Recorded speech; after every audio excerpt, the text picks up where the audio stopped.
हुजूर ने फरमाया, जब हम समुंदर में अपनी शहादत की उंगली डालें और उसे बाहर निकाल लें, फिर जितना उस उंगली में हमारे पानी आएगा, बस उतनी ही मिकदार इस दुनिया की है।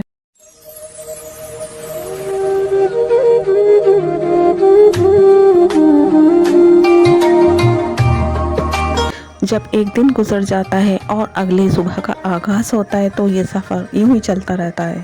तो सोचना ज़रूरी है कि इस शोर भरी दुनिया में हम अक्सर अपने असल मकसद को भूल तो नहीं गए।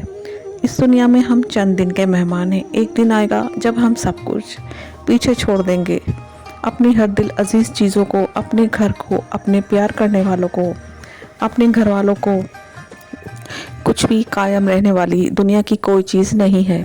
हमेशा रहने वाली चीज़ अगर कुछ है तो अल्लाह रब्बुल इज़्ज़त की ज़ात है। हम दुनिया में आते हैं वक्ती तौर पर और फिर आगे बढ़ जाते हैं। सवाल ये है कि हम अपने हकीकी घर को, हमेशा कायम रहने वाले घर की तैयारी हम कर रहे हैं। उस हमेशा रहने वाली जगह पे ज़रूरत के सामान की हमें कोई फ़िक्र है?